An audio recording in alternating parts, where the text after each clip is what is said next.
Reading from chapter 14, The Three Modes of Material Nature, text 1.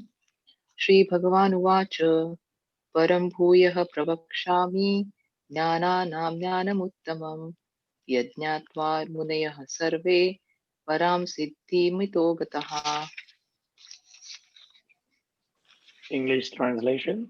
The Supreme Personality of Godhead said, "Again I shall declare to you the supreme wisdom, the best of all knowledge, knowing which all the sages have attained the supreme perfection."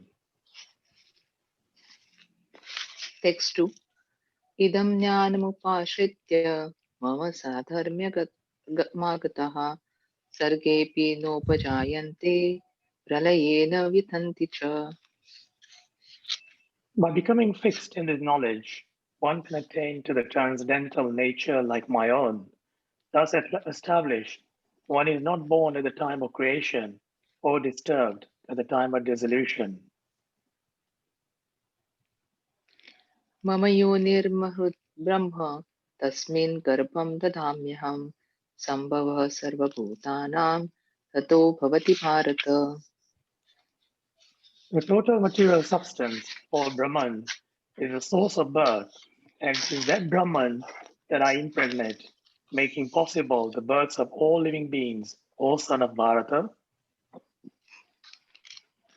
सर्वयोनिषु कौन्तेय मूर्तयः सम्भवन्ति यः तासां ब्रह्म महद्योनिं रहं बीजप्रदः पिता.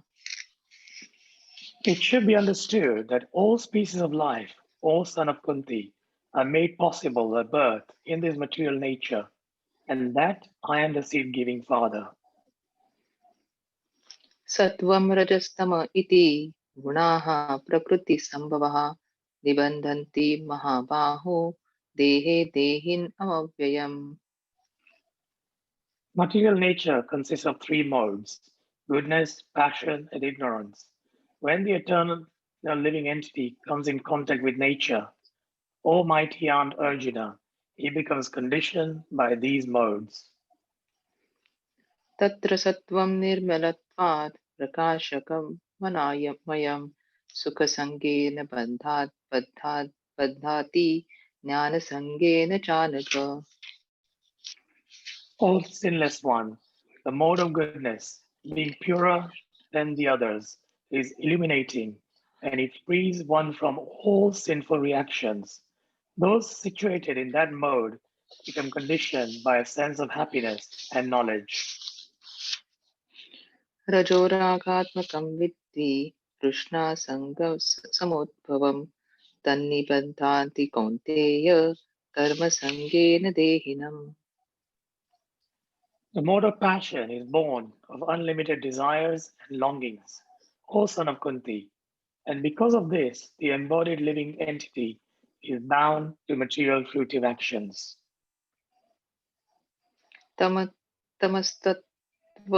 ज्ञानजं विद्धि मोहनं सर्वदेहिनां प्रमादालस्य निद्राभिस्तन्निबध्नाति Bharat.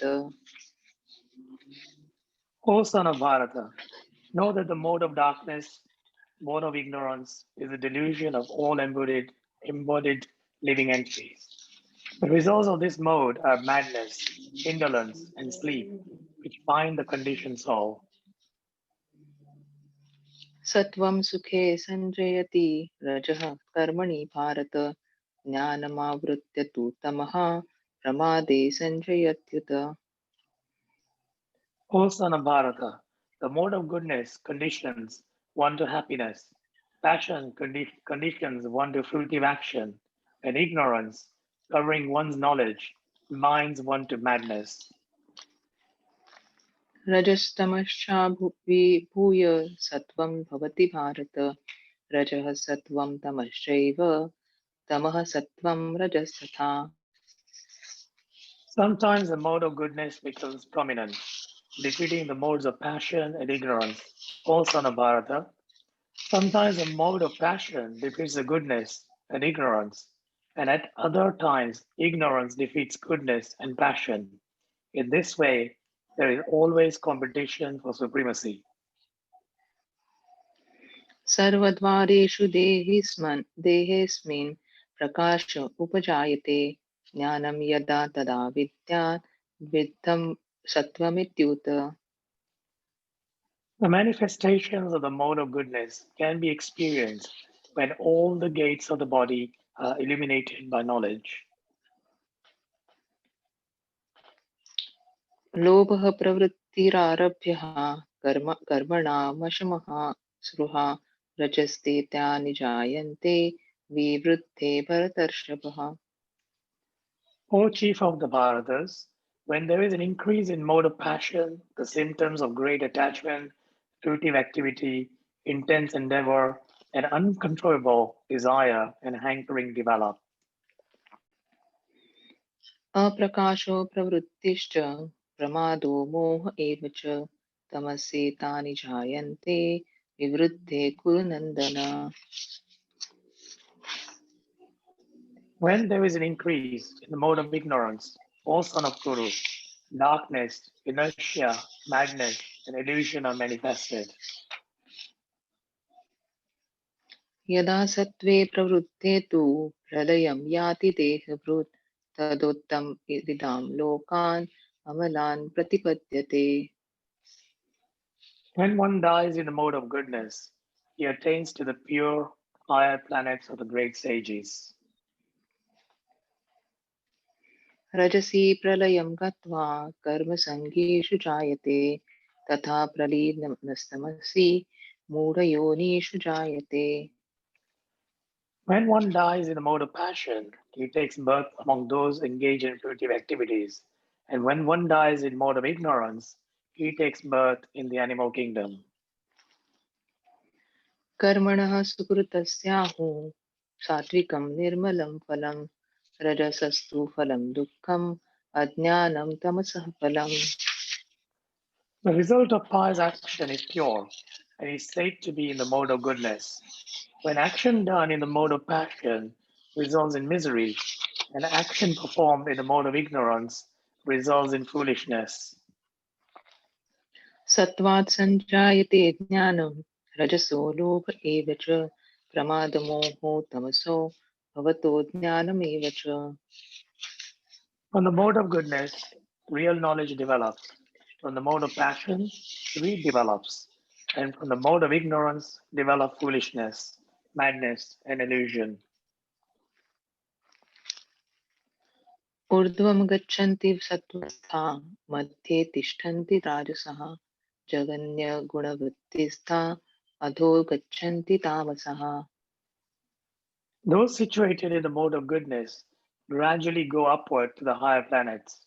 Those in the mode of passion live on the earthly planets, and those in above mode of ignorance go down to the hellish worlds. नान्यं गुणेभ्यः कर्तारं यदा द्रष्टानुपश्यति गुणेभ्यश्च परं वेत्ति मद्भावं सोऽधिगच्छति When one properly sees that in all activities no other performer is at work than these modes of nature, and he knows the Supreme Lord, who is transcendental to all these modes, he attains my spiritual nature. गुणानेतानतीत्यत्रीन् अन्धेः देहसमुद्भवान् जन्ममृत्युजरा दुःखे विमुक्तो मृतमश्नुते When the embodied being is able to transcend these three modes associated with the material body, he can become free from birth, death, old age, and their distresses, and can enjoy nectar even in this life. Arjun उवाच कैलिनस्त्रीन् गुणानेत अनतीतो भवति प्रभो किमाचिरः कथं चैताम् अस्रिन् गुणानतिवर्तते Arjuna inquired, O my dear Lord, by which symptoms is one known who is transcendental to these three modes? What is his behavior? And how does he transcend the modes of nature? श्रीभगवान् उवाच प्रकाशं च प्रवृत्तिं च मोहमेव च पाण्डव न द्वेष्टि सम्प्रवृत्तानि न निवृत्तानि काङ्क्षति उदासीनवदासीनो गुणैर्यो न विचाल्यते गुणावर्तन्त इत्येवं योऽवतिष्ठति न युञ्जते समदुःखसुख स्वस्थः समलोष्टाश्मकाञ्चनः तुल्या प्रिया प्रियो धीरस् अतुल्या निन्दात्म संस्तुतिः मानापमानयोस्तुल्यम् स्तुल्यो मित्रारिपक्षयोः सर्वारम्भपरित्यागी गुणातीतः स उच्यते. Prabhuji, do you want to scroll up a little bit, please? Thank you.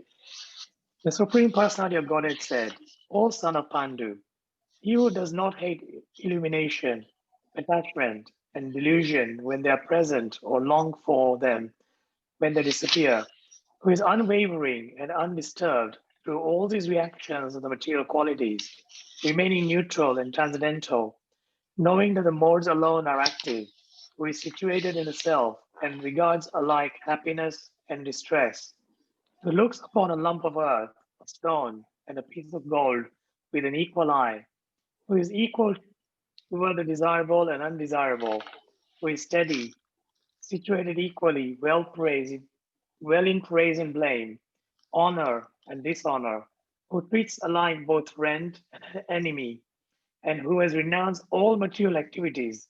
Such a person is said to have transcendented the modes of nature. मां च यो व्यभिचारेण भक्तियोगेन सेवते स गुणान् समतीत्येतान् ब्रह्मभूयाय कल्पते.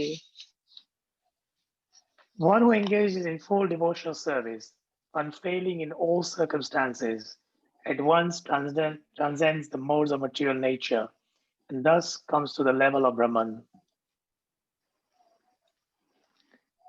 ब्रह्मणो हि प्रतिष्ठाहम् अमृतस्य व्ययस्य च शाश्वतस्य च धर्मस्य सुखस्यैकान्तिकस्य च.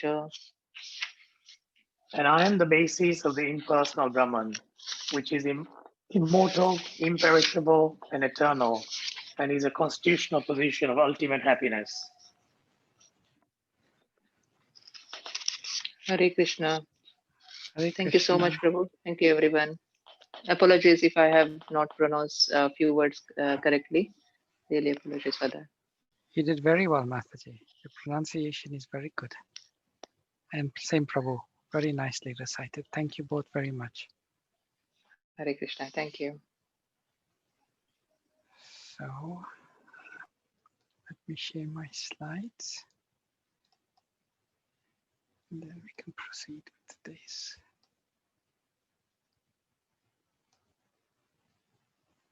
So Hare Krishna, everyone. Thank you again for attending today's chat session.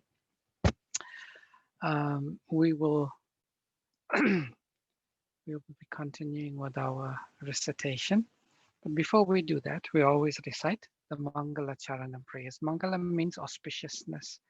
So the Mangala Charanam prayers is to invoke auspiciousness and basically recognize the mercy we've received from the previous acharyas and the Lord, and to beg for their mercy that whatever we're trying to read and study, by their blessings and mercy, we may get some understanding of it.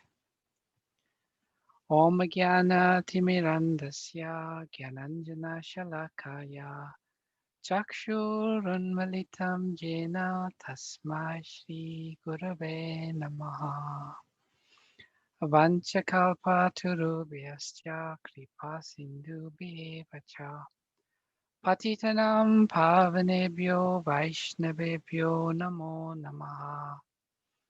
Jai Shri Krishna Chaitanya Prabhu Nityananda Shri Advaita Gadadhara Shri Vashadi Gaura Bhakta Vrinda. Hare Krishna, Krishna Krishna, Hare Hare. Hare Rama, Rama Rama, Hare Hare.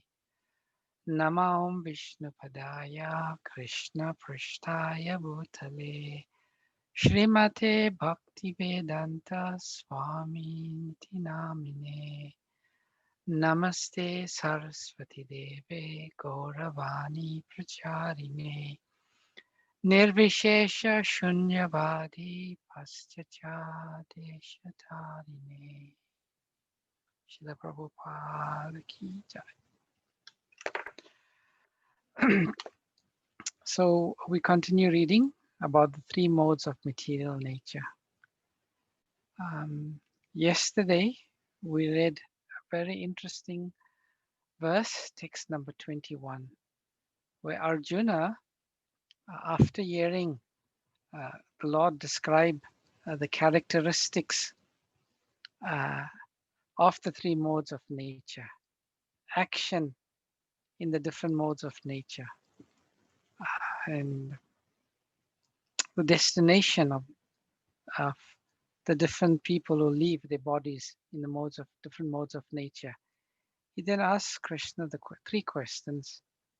By which symptoms is one known who is transcendental to these three modes? What is his behavior and how does he transcend the modes of nature? So in today's verse, we will focus on the Lord's answer to the what is the symptoms. And it's a beautiful verse, full of deep meaning. So I won't read the Sanskrit because that's already been recited by Mataji. And we'll just read the English translation because there are many qualities being described. And we'll progress from there. So in response to Arjuna's question, the Supreme Personality of Godhead said, O son of Pandu, he who does not hate illumination, attachment, and delusion when they are present, or long for them when they disappear, who is unwavering and undisturbed through all these reactions of the material qualities, remaining neutral and transcendental, knowing that the modes alone are active, who is situated in the self and regards alike happiness and distress, who looks upon a lump of earth, a stone, and a piece of gold with an equal eye, who is equal toward the desirable and undesirable, who is steady, situated equally well in praise and blame, honor and dishonor, who treats alike both friend and enemy, and who has renounced all material activities. Such a person is said to have transcended the modes of nature. Purport by Srila Prabhupada, Srila Prabhupada Ki Jai. Arjuna submitted three different questions, and the Lord answers them one after another. In these verses, Krishna first indicates that a person transcendently situated has no envy and does not hanker for anything. When a living entity stays in this material world, embodied by the material body, it is to be understood that he is under the control of one of the three modes of material nature. When he is actually out of the body, then he is out of the clutches of the material modes of nature. But as long as he is not out of the material body, he should be neutral. He should engage himself in the devotional service of the Lord so that his identity with the material body will automatically be forgotten. When one is conscious of the material body, he acts only for sense gratification. But when he transfers the consciousness to Krishna, sense gratification automatically stops. One does not need this material body, and he does not need to accept the dictations of the material body. The qualities of the material body, material modes in the body will act. But as spirit soul, the self is aloof from such activities. How does he become aloof? He does not desire to enjoy the body, nor does he desire to get out of it. Thus, transcendently situated, the devotee becomes automatically free. He need not try to become free from the influence of the modes of material nature. The next question concerns the dealings of a transcendently situated person. The materially situated person is affected by so-called honor and dishonor offered to the body. But the transcendently situated person is not affected by such false honor and dishonor. He performs his duty in Krishna consciousness and does not mind whether a man honors or dishonors him. He accepts things that are favorable for his duty in Krishna consciousness.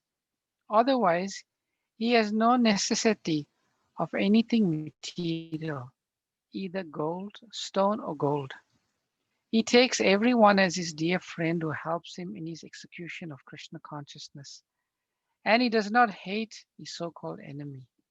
He is equally disposed and sees everything on an equal level because he knows perfectly well that he has nothing to do with material existence. Social and political issues do not affect him because he knows the situation of temporary upheavals and disturbances. He does not attempt anything for his own sake. He can attempt anything for Krishna, but for his personal self, he does not attempt anything. By such behavior, one becomes actually transcendently situated. So it's a beautiful purport by Srila Prabhupada, and there are so many wonderful qualities described by the Lord, or symptoms described by the Lord. So let's see, we've got like 20 minutes. Let's see what we can discuss. So firstly, just look at a summary of the symptoms and behaviors or external conduct.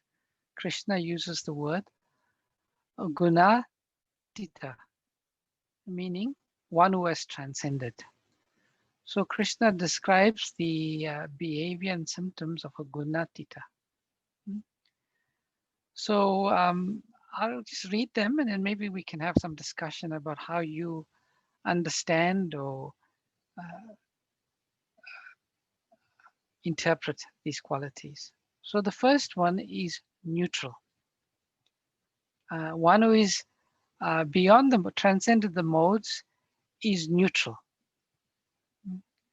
And how do we understand neutral? What does Krishna mean, or what does Srila Prabhupada say in the purport by being neutral? Can someone, in their own words, give me or tell us their understanding of neutral to what? What is this neutral being? Neutral to Sukha Dukha? That is, did you say Sukha Dukkha, Prabhu? Yes, Prabhuji. Yes, that is described in the next quality, Sama Dukkha Sukhaha. But Srila Prabhupada gives a particular understanding of the word udasina, neutral, in terms of undisturbed. Hare Krishna, Prabhu. Hare Krishna, Krishna Vani Mataji. Prabhuji, that somebody does not get disturbed if somebody, gives them, like what you call man or apaman, or what do you say, somebody give them honor or dishonor, they stay neutral. So that's what. Okay, that is described later on done as tulya nidatma samstutir, equal towards praise and blame. Let's just go to Prabhupada's purport because I think Srila Prabhupada explains it nicely. Sorry, what were you saying, Mataji? Sorry, he regards happiness and distress alike. He doesn't waver. Yes, that is correct. All of what you've said is correct, but Srila Prabhupada, let's just read what he says here. When he's actually not out of the body, then he's out of, when he is actually out of the body, then he is out of the clutches of material modes of nature. But as long as he is not out of the material body, he should be neutral. He should engage himself in the devotional service so that his identity with the material body will automatically be forgotten. So Srila Prabhupada describes neutral in the sense that the devotee can see all that is happening in his whole life in terms of the interaction with the material world. There are so many things happening due to the material modes. And he does not become involved because he has the vision. He can see that this is all happening to the material world. And Prabhupada says, yeah, he is neutral in the sense that despite whatever is going on in the material body, he still engages himself in the devotional service of the Lord so that his identity with the material body will be forgotten. So Srila Prabhupada describes neutral in that sense, that he's not like taking sides, he's not becoming involved, he's not becoming distracted, simply sticking to the goal of devotional service. And that is linked to the next phrase, Gunair Yona Vichal Yate, knowing that the modes alone are active. So he's just seeing, you know, what if someone is becoming angry, someone is peaceful.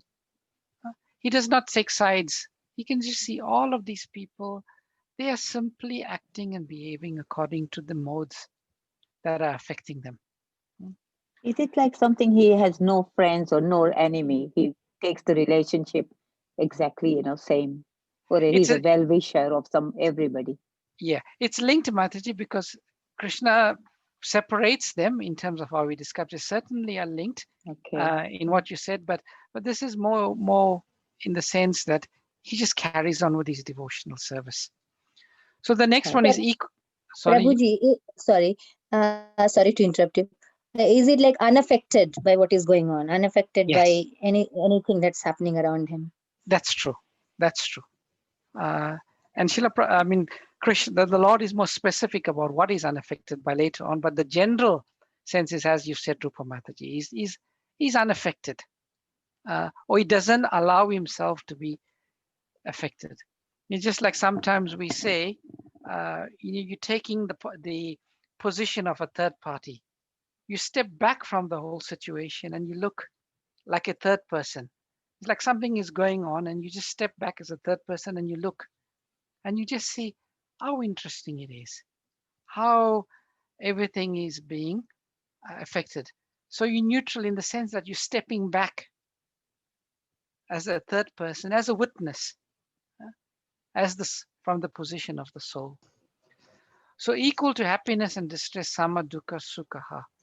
Yesterday you asked a nice question, Sandeep Prabhu, and I think we delved a bit deeply into that particular explanation of being equal to happiness and distress. What does it really means? And what is the consciousness of such a person? Firmly situated in the self, swastaha. Firmly situated in the self. Anyone would like to give an explanation for that? If I say Ajay Mukunda Prabhu is very firmly situated in the self, what would that mean? Hare Krishna Prabhuji. Hare Krishna. I think swastha originates from swa sthita. Sthita means position, sthiti. And firmly situated in one's position when he has the knowledge of absolute truth. Absolute truth is Krishna. So one who's situated in that position of knowledge is the person who is firmly situated in the self. That's my opinion. Yes, yes. We discussed this in the past. We know we have the body. And in the body is the real self, the soul. And we heard in the previous verses in the Bhagavad Gita Krishna explains that the self has nothing to do with what is going on. So we have the pure self, we have the body, and then we have the false ego, the mind, and the modes. So one who is situated in the self, he can see so many things taking place in relation to the body. But he remains aloof, and he can see himself being separate from the interactions of the body. And he can see how the false ego is actually being influenced. So that is swastitha. The next one is a very interesting one. Samaloshtashma kanchanaha. He sees a lump of earth, a stone, and gold as the same. What does that mean? When someone sees earth, a stone, a lump of earth, stone, and gold as the same, what does that really mean? What is that person? What is their vision? What is their consciousness? They are not lusty or greedy. Not lusty and greedy. Yes, that's an interesting answer. Yes. These both are material things. Both are material things. Yes. He doesn't distinguish between them. He's not attracted by wealth, that sort of thing. Okay, that's very interesting. He doesn't distinguish. You use a very interesting word there, Jayashri Mata. He doesn't distinguish. On what basis does he doesn't distinguish? That gold is more valuable than the stone or the earth. It's all, it's all the same. Yes. But on what basis? I'm just trying to go a step further. On the basis of value, of material value. You're very close. You're very close. But a little further. Is he above the material mode? Is he above the material? Above the material mode. Okay, Krishna Govinda Prabhu. Yeah. So what it is, the lump of earth, stone, and gold, and anything material. The basis is that Krishna is in the atom of. He's actually situated in every atom. So the person, self-realized person, sees everything that is part of Krishna himself, whether it's a piece of earth, a stone, or a gold. It's all very good. Very an good. energy of Krishna. Yes, that's the answer, Krishna Govinda Prabhu. Thank you.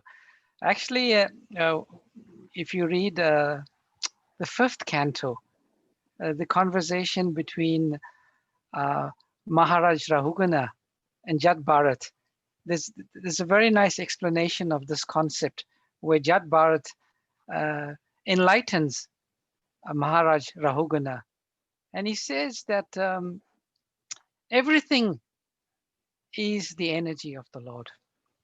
See, if you take earth, you take stone, and you take gold, and you look into it in more and more detail. If you analyze just from an empirical point of view, earth, stone, and gold, you will eventually come to the point that everything is made out of atoms. Simply, earth is one combination of the material energy or the atomic structure. Stone is another configuration of that, and gold is another configuration. And ultimately, all of this is the energy of Krishna. It is all different manifestations of Krishna's energy. So the person who's beyond the modes of material nature, they do not draw any distinction because they're looking at the ultimate level, the deepest level, that all of these different is simply different manifestations.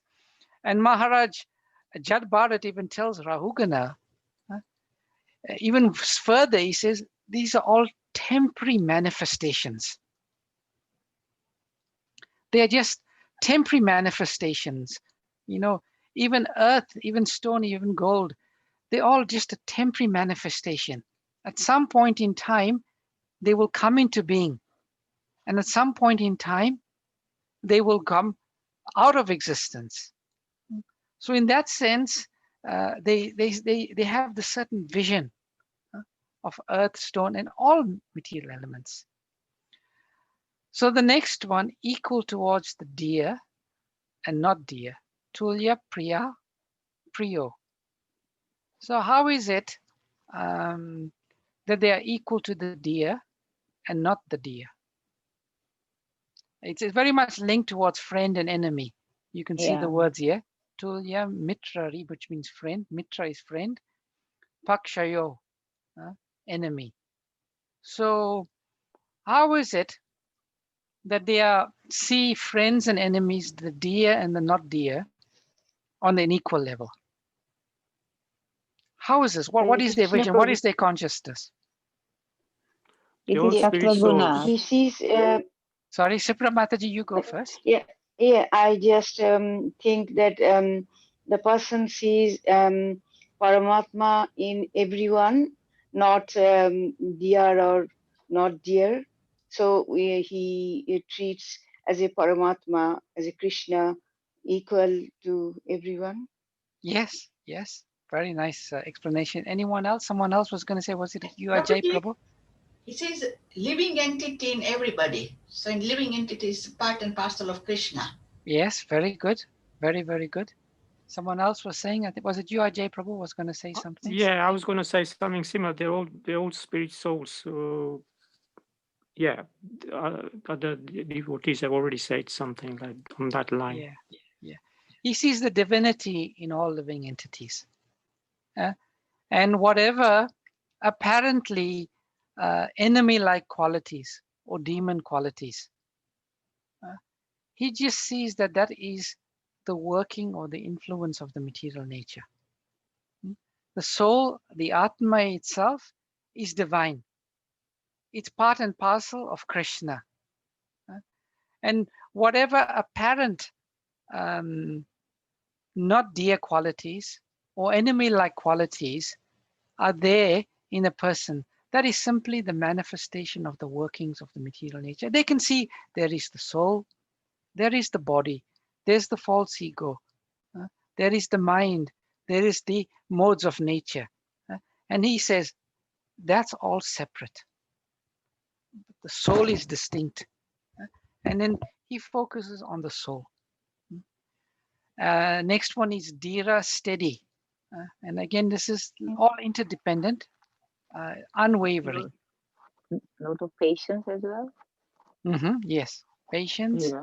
Yeah. Krishna gives the example like the flame in a windless place. That's the example Krishna gives in the Bhagavad Gita. The flame, when there's no wind, is just steady, it just doesn't waver. And then when there is wind, the flame wavers. So the person who is beyond the modes of nature, they are steady, rock steady. Nothing can disturb them. Nothing can waver them. And in terms of, sorry, Mataji? No, go ahead, sorry. Yeah. So in terms of a devotee of the Lord, it's like Hanuman.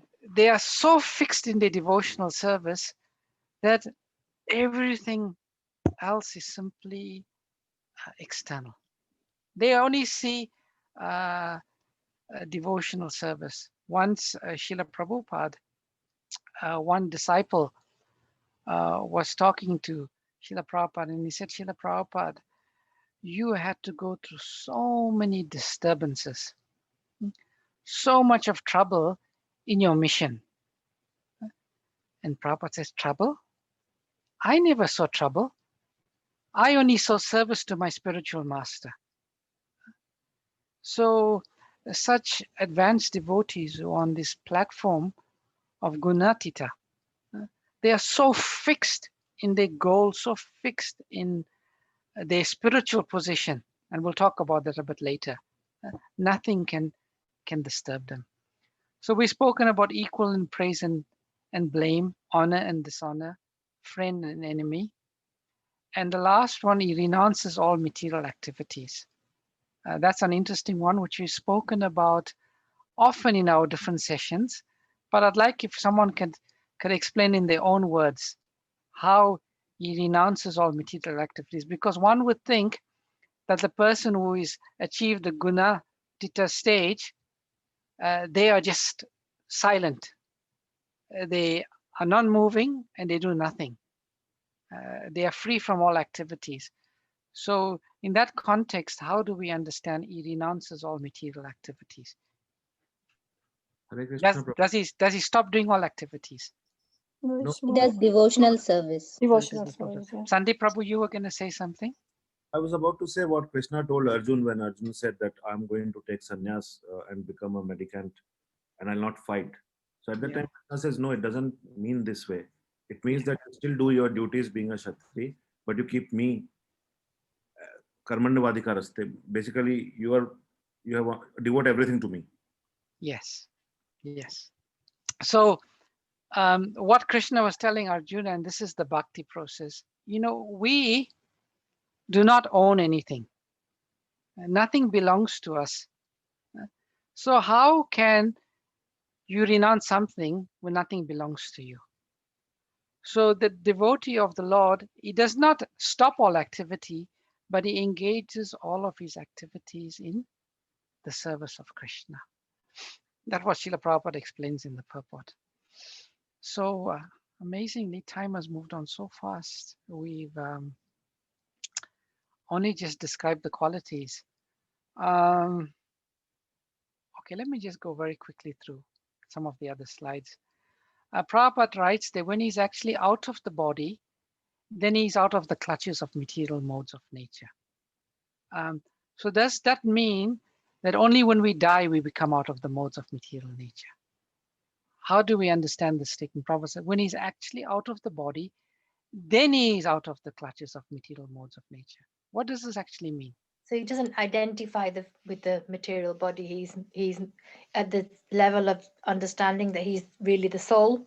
Yes, that's correct. It's in the Bhagavad Gita, Krishna uses a particular phrase. He's on the Brahma Bhuta platform. That means he's on the platform of the self, no longer identifying with the material body. Just quickly, when we read all of these qualities, we are prone to think that this is very difficult. This is a stage that we are unlikely to attain in this lifetime. I'll just briefly talk about that in the few minutes we have remaining.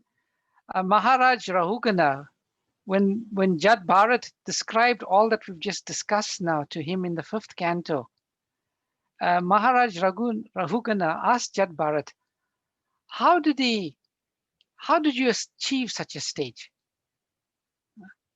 And Jad Bharat's answer was very interesting. He said, my dear King Rahugana, unless one has the opportunity to smear his entire body with the dust of the lotus feet of great devotees, one cannot realize the absolute truth. One cannot realize the absolute truth simply by observing celibacy, strictly following the rules and regulations of household life, leaving home as a vanaprastha, accepting sannyas, or undergoing severe penances in winter by keeping oneself submerged in water, or surrounding oneself in summer by the fire and scorching heat of the sun. There are many other processes to understand the absolute truth, but the absolute truth is only revealed to one who has attained the mercy of a great devotee. So it's interesting, the Vedas say that one can achieve the Brahma Bhuta stage through different means. One is through the path of karma yoga. One is through the path of jnana yoga, through knowledge. Simply through knowledge analysis, we can understand we're separate. Through the path of Astanga, the yoga process, or through the path of bhakti. Now Maharaj Rahugana says, there's really only one way we can transcend. And that is if we smear the entire body with the dust of the lotus feet of the great devotees. And what does it mean to smear the dust of the body, smear the body with the dust of the lotus feet of the great devotees? One literal meaning is you take the dust and you smear on your body. But Srila Prabhupada says the other meaning is to take the instructions of the great devotees as one's life and soul. Then there's another very interesting statement in the purport. I'll give a little focus on. And Prabhupada writes in the purport, The qualities of the material modes in the body will act. But as spirit soul, the self is aloof from such activities. How does he become aloof? He does not desire to enjoy the body, nor does he desire to get out of it. Thus, transcendentally situated, the devotee becomes automatically free. He need not try to become free from the influence of the modes of material nature. That is very interesting. Srila Prabhupada is saying that the devotee becomes automatically free from the modes of nature. So how and when does that happen? We'll just read something quickly. Prabhupada, we know, always gives the famous example of the coconut. You see the coconut? This flesh is very tightly glued almost to the shell of the coconut.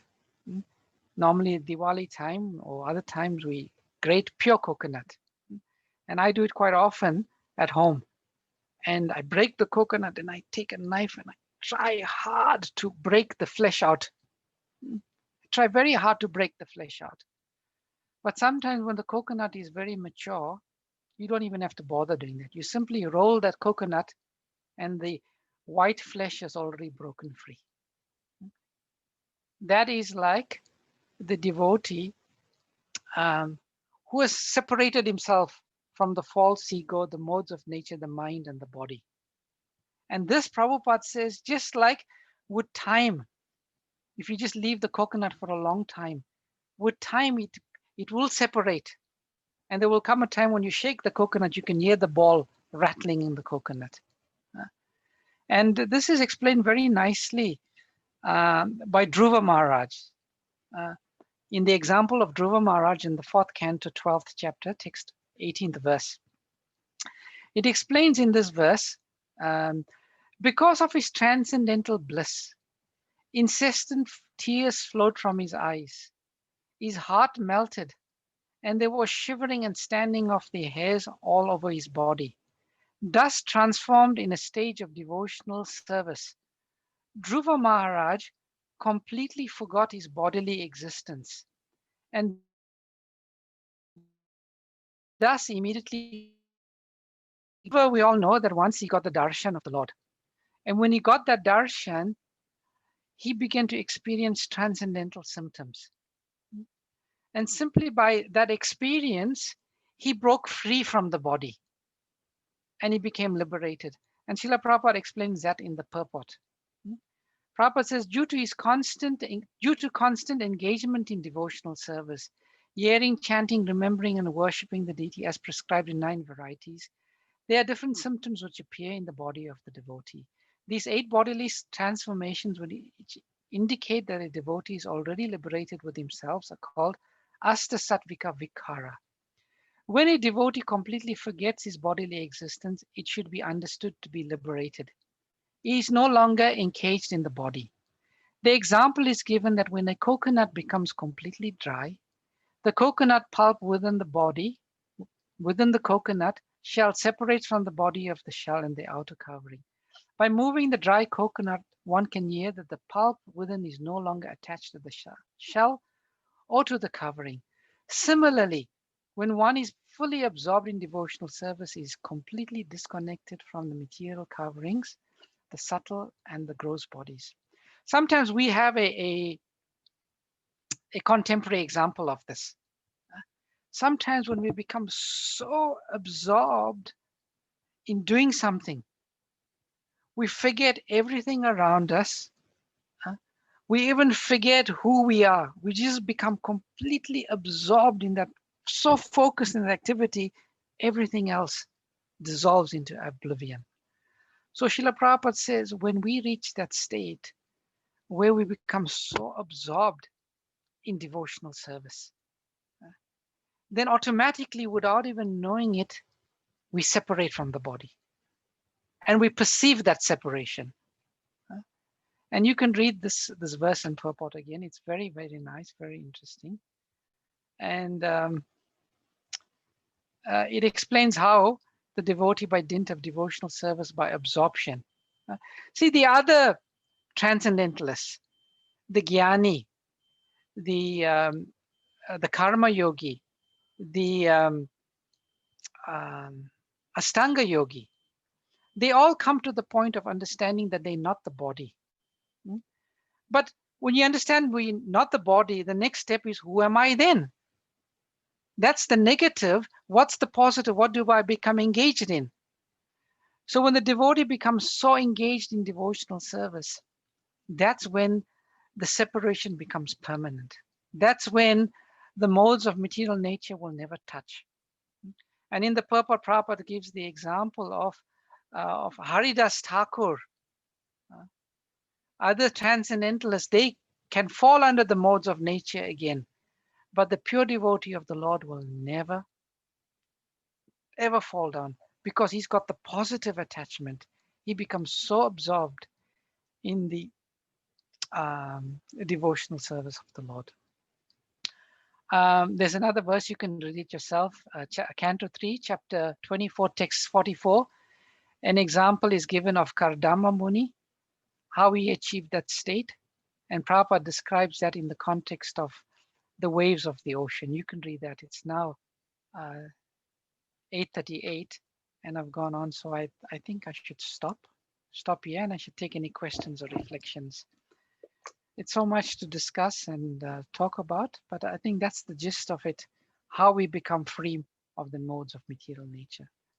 The highest way and the best way to become free is by engaging in the devotion.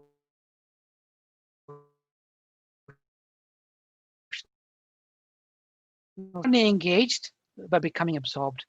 So the point is here, when we do, all of us, all of you are offering your food, all of you are doing some service to Krishna. But when that service is done with a high degree of intensity, of care and attention, then we reach the stage of transcendence or absorption. And this is the stage we have to try to achieve, dear devotees. In everything we do in devotional service, it can be mechanical or it can be done with full absorption. And the more we can do our devotional activities with absorption, the more we will transcend the modes of material nature. So I'll stop here. Any questions or comments? Hare Krishna, Prabhuji. Hare Krishna. Thank you, sir. You really explained it so beautifully. Just to clarify my mind, so you have the body, the subtle body, and the soul. Yes. And the body and the subtle body are entangled in the modes, are they? Yes. Or, yeah. And so I was, because I was reading Canto 3.30, something about he, they kept on referring to he. After you leave your body, you go to the Yamadutas take you, and the punishment that is inflicted on you experiences the pain. So who do they mean by the he? Is it this? Because obviously it's the he who is the soul, or who experiences the punishment that's been inflicted by the Yamadutas, or the subtle body? So for the conditioned soul, the subtle body goes after the gross body is given up. The subtle body goes with the soul, right? Right. Yes. So due to the influence of the false ego or the subtle body, there is the experience, but the soul still doesn't really affect. And I was reading this very interesting exchange between Rahugana, Maharaj Rahugana and Jad Bharat, where he's arguing with Jad Bharat that, the soul must be experiencing it. And Jad Bharat says, no, you've got it wrong. The soul does not experience, it's only because of the influence of the false ego that the soul has any experience. So in effect, if the false ego wasn't present, the soul would be completely aloof. So it's the influence of the false ego and the subtle body which causes that experience, Emma Mataji. Okay, so when you've left your body for the conditioned soul, when you've left your body, your subtle body comes with you. Yes. But so you, by then you are above the modes, are you? Have you left the modes behind with your body, haven't you?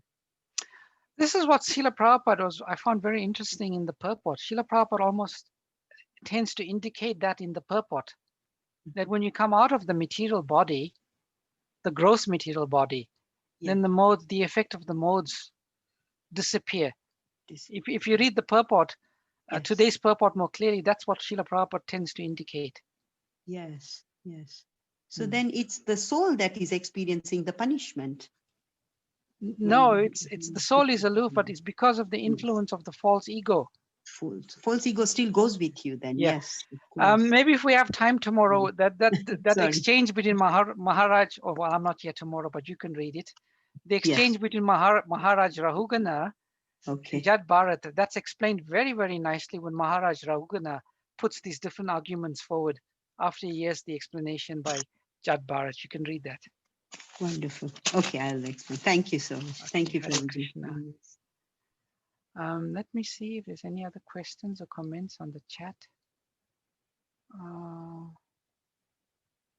Okay, Divya Gaurangi, that's different. Deepak Prabhu is expressing.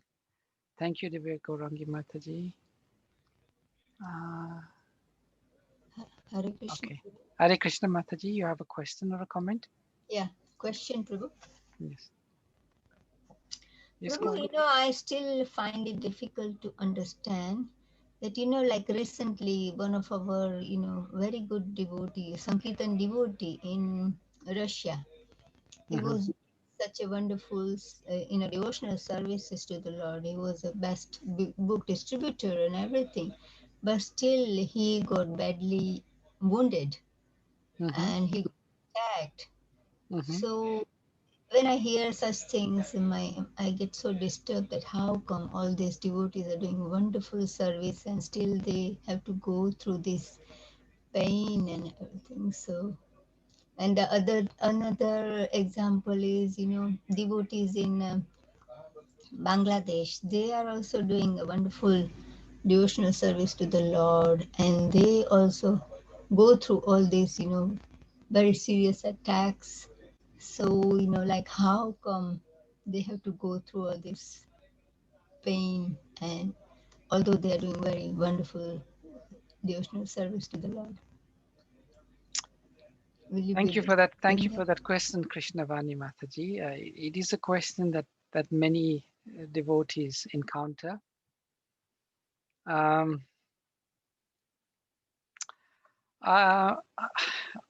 It may require a lengthy explanation, and I can answer it from different angles. But I want to just explain it firstly from the perspective of those devotees who have experienced the so-called catastrophes. And I want to draw two examples from the scripture. I'm not sure if we have time. In the first canto, Maharaj Parikshit came across the bull. Yeah. And the bull's legs were broken.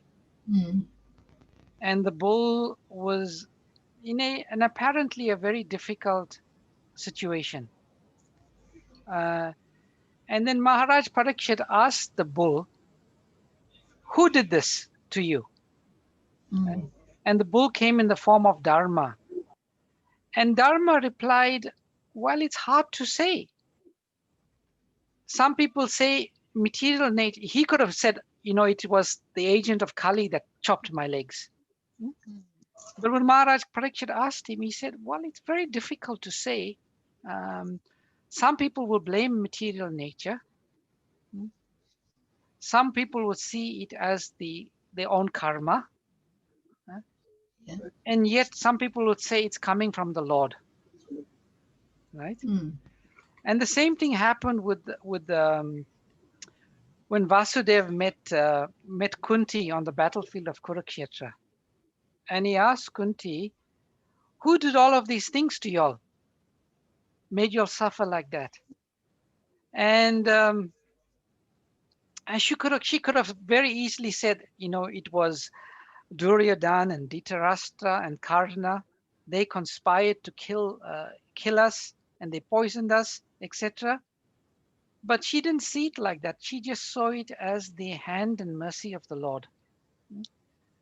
So one who is transcendently situated they see three causes. One is material nature, the other is karma, and the other one is they understand nothing happens by the mercy of the Lord. And Srila Prabhupada says the devotees, they are so fixed in their position with the Lord that they never blame anyone else. Ultimately, they see everything as the mercy of the Lord. And as Srila Prabhupada explains, quoting Srila Vishnava Chakravarti Thakur in the first canto, he quotes the example of love bite. Sometimes a lover bites the other lover on the neck and they get a love bite. When the lover is being bitten, they're not saying, oh, you are biting me, it's painful, it's horrible. So Prabhupada says these things from the devotee's perspective is simply a love bite. And then Prabhupada explains this from the perspective of Krishna. How can Krishna allow such things to take place? And then from Krishna's perspective, Krishna sees it in different ways. Firstly, Krishna insulates the devotee from any pain, any influence, and Krishna knows that Krishna helps the devotee to become situated on the Brahma Bhuta platform. And when the devotee is situated on the Brahma Bhuta platform, this is all external. The devotee is completely affected. And internally, the devotee is simply relishing his relationship because his absorption on Krishna's lotus feet, he doesn't feel anything. Krishna gives him this blessing and this mercy where he's simply experiencing transcendental bliss at all times. He's separated from the body and he doesn't experience that. And then also from the perspective of Krishna, this is all just a dream. It's just a temporary manifestation. Sometimes Krishna does this simply to glorify his devotees and to show us how one can transcend, and he uses his devotees to transcend. So externally, one may see it in maybe a not so nice way, but if we see it with transcendental vision, it'll take on a completely different meaning,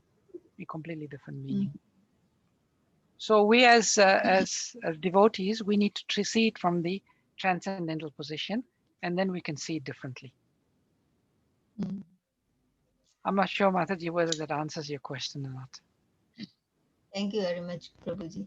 Even our Guru Maharaji say that, if somebody, like hurts you, or if somebody is, then if somebody slaps you on one cheek, then you give another, but you dare not, like he said, you should never fight with fire. That's what he says. So that, like somebody gets angry, you just step down, you leave the place or something like that, but you never retaliate. So I think it's similar to that, that you take a humility and just see it's a Lord plans, but you must not react. Yes. With different consciousness, one can transcend that. But it may take some time. Yes, Krishna Govinda Prabhu. Thank you so much. It's such a wonderful class. And the beautiful verse you mentioned about King Raghunaga, the Jad Bharat, about all the different activities that you could perform, devotional service, it has no value. Probably we can't hear you well. You need a little bit louder.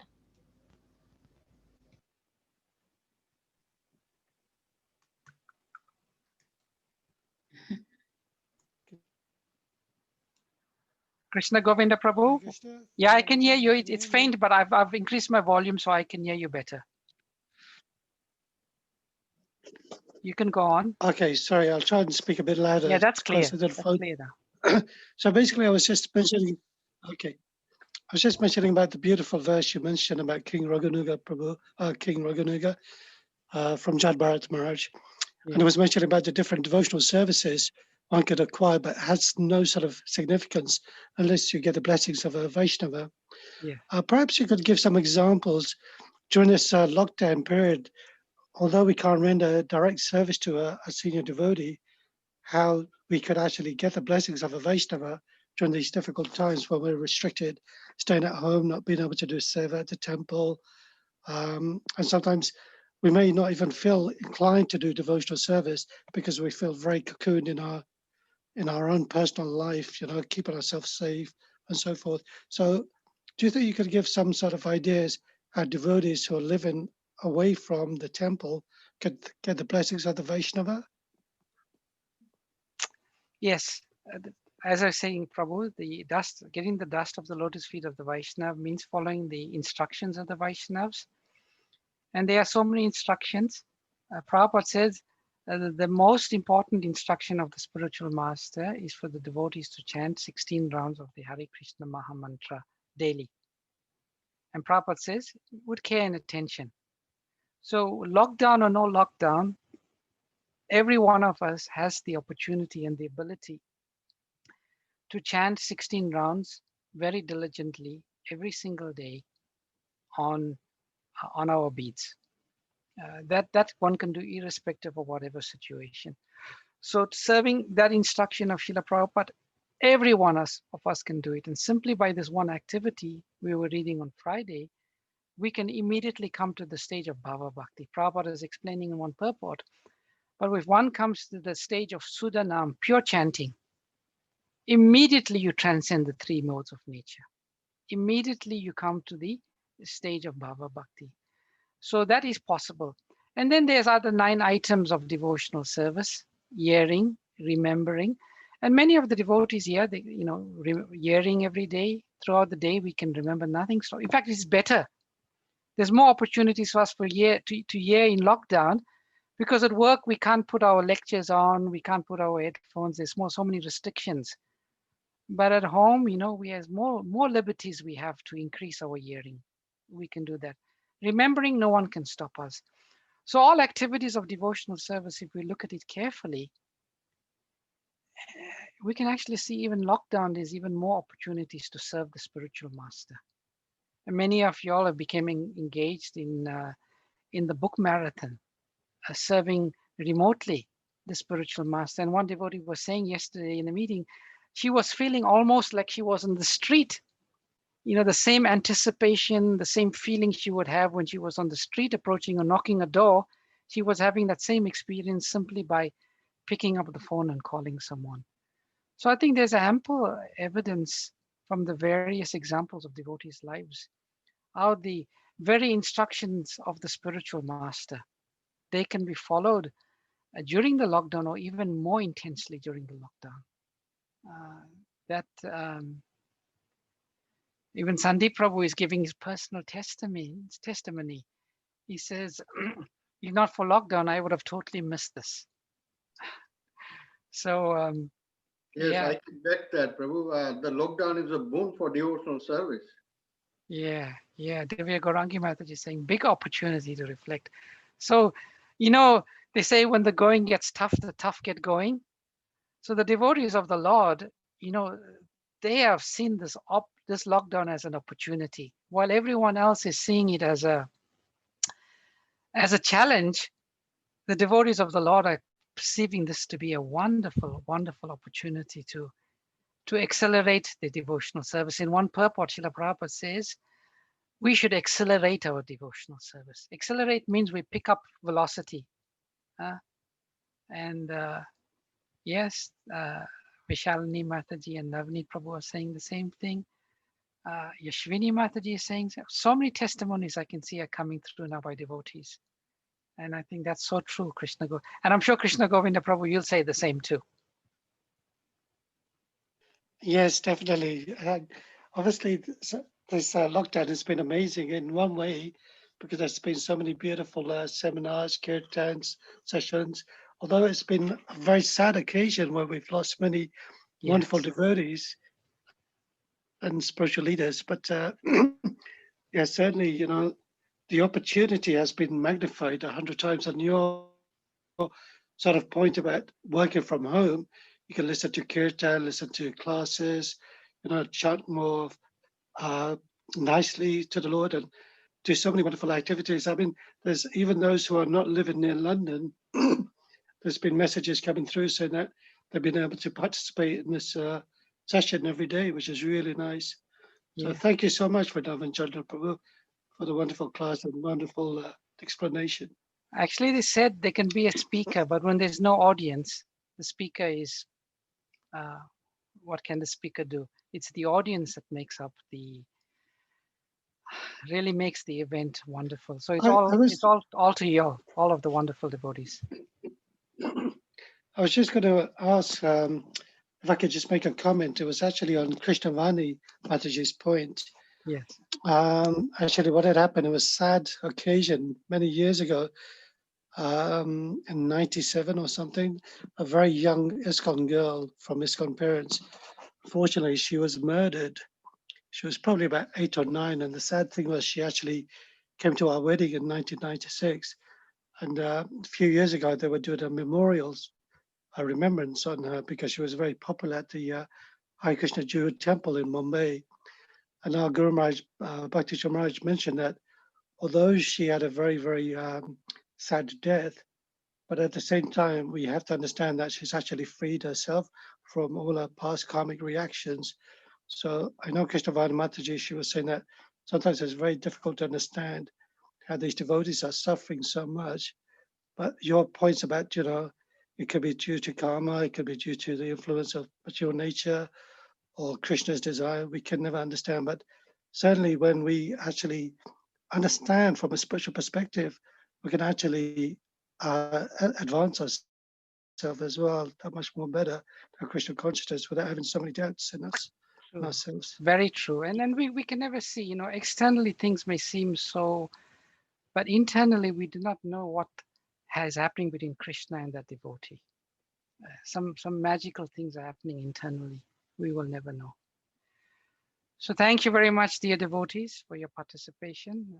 It's really been so encouraging and enlivening in your association, how you chant the verses of Bhagavad Gita. All glories to your service, all glories to Srila Prabhupada. Srila Prabhupada ki jai. Thank you, Prabhuji. Thank you, Prabhuji. Thank you, Prabhuji. Hare Krishna Krishna. Prabhu. Thank you, Prabhu. Hare Krishna.